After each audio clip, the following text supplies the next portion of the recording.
Okay, so we established that there's no fuel flowing through the line here. So I'll go ahead and demonstrate that again. That's turned on. That's reserve. On and off. We see this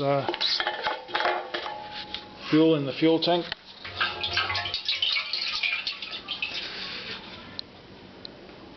And we also see that the petcock's good. I'll turn it on now and we see that it's flowing through.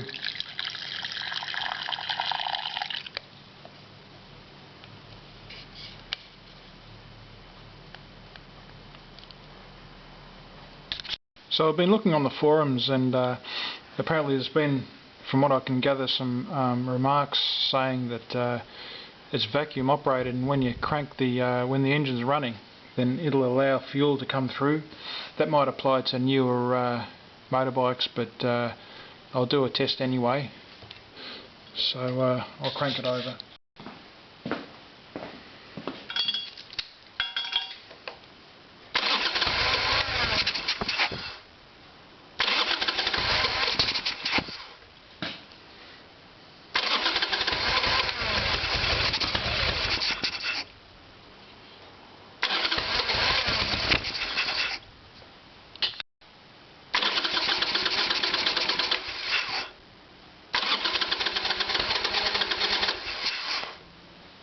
Another really strange thing is, it won't happen this time, but the first time I took this, disconnected it from the petcock, this fuel flowed into the bowl. Now when I try and film it, you can see there the fuel level. It won't flow in. Okay, so turning it on, and I saw a little bit flow in. A little bit came out of the back here. So a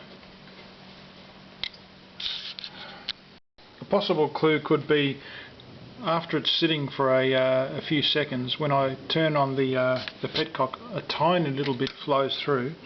I'll try and catch that now. Yeah, may have been able to see just a tiny little bit just flow through there. Okay, so I suppose I've got the luxury of having a spare fuel tank. So it's connected up, so I'll turn it on now and we'll see what happens. Nothing.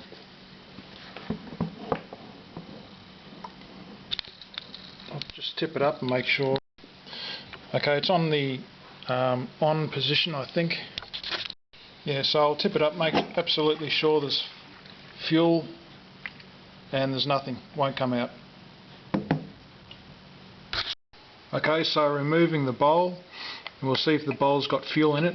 I suspect it'll have fuel in it.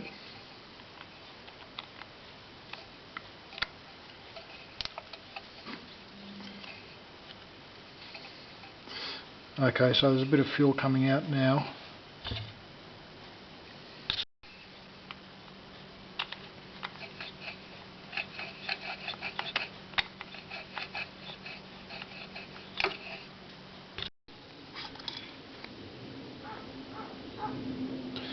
Okay, so there is fuel in the. There was fuel in the fuel bowl. Okay, so at this point I'm out of my depth with carburetors. You know, I've always cleaned them out, but actually working underneath a carburetor, I haven't had any real experience with. So we've got a hose with no fuel in it. Looking under the carburetor, we can see the bowl is,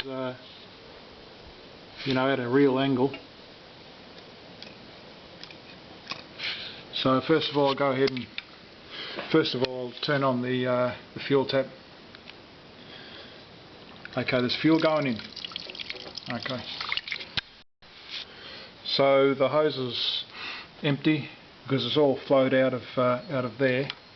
So I'll turn it on again.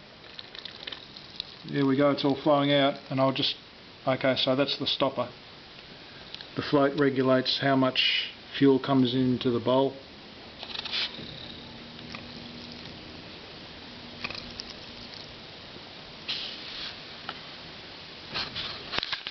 As I let my finger off the bowl, like so. You can see that none actually flows in.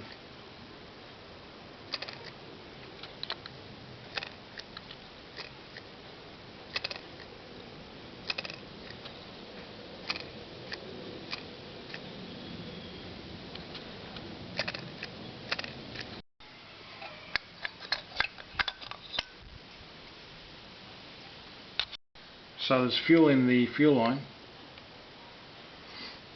When I push up on the bowl, the fuel won't flow out.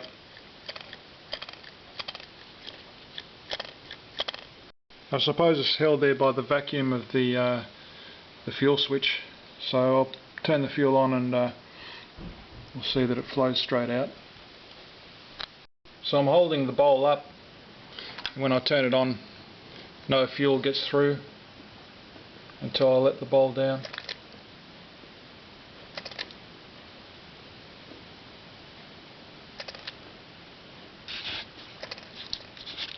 Okay, so after reading the manual, I see that a vacuum does have to be present to draw the fuel through the tube.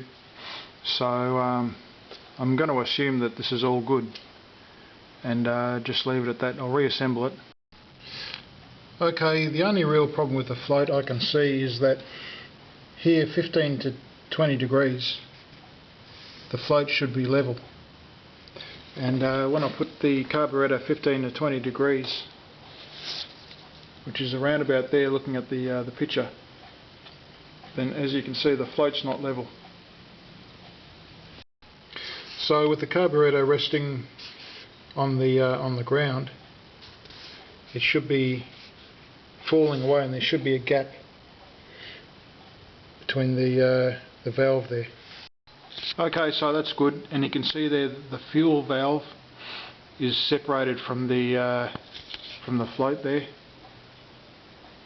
I don't know if that's probably not gonna show up on camera, but the fuel valve is actually separate from the float there.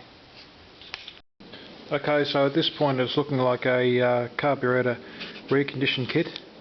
Then that way, you know, that'll rule out the carburetor from the equation altogether, and then I'll take it from there.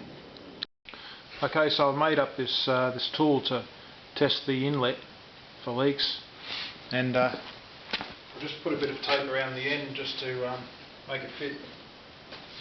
I'll try that now.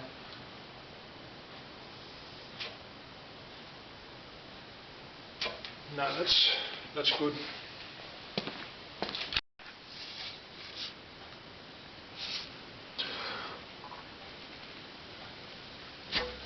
No, there's no air getting past that at all. When I put the bowl on it, it actually touches metal to metal. There's no rubber cushion there, so you can hear it. So it could need a carburetor repair kit. Okay, so the bike's back together, and I've just removed the two spark plugs. As you can see how fouled they are.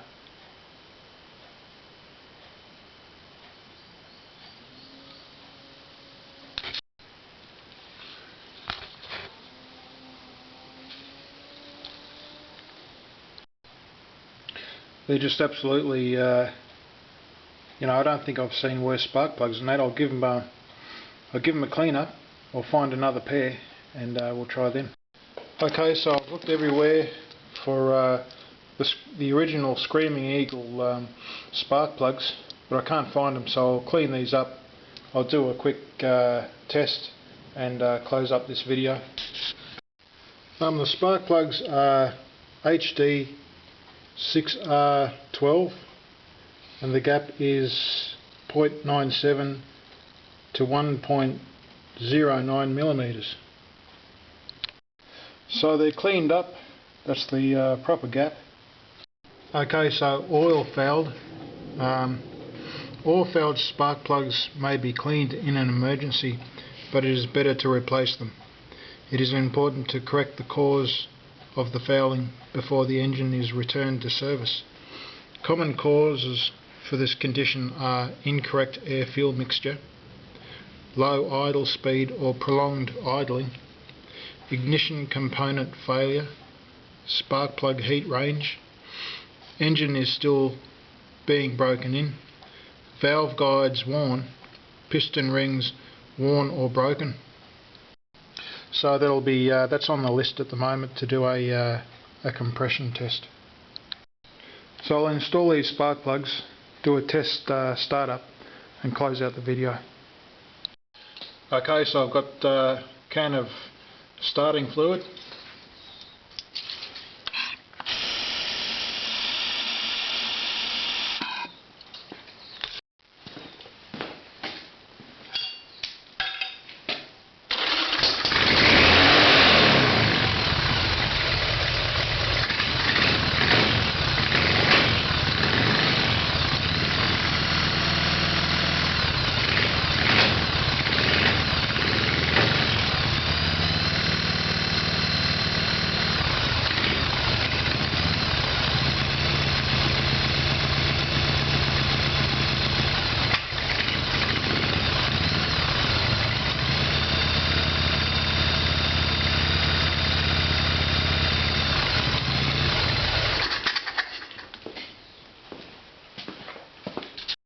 Okay, so both exhaust pipes are hot and the fuel line has fuel in it.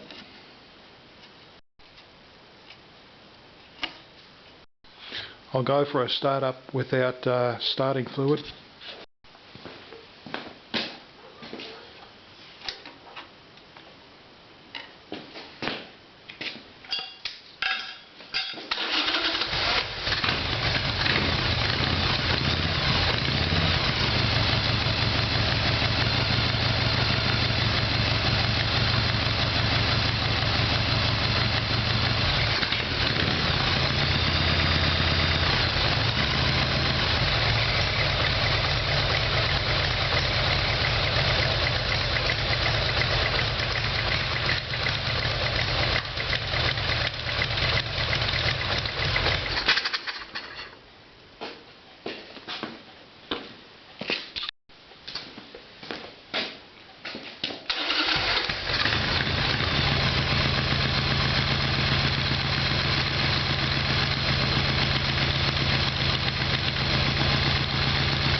Okay, so I'll be back next weekend with some new spark plugs and we'll try a restart and see if it starts next weekend.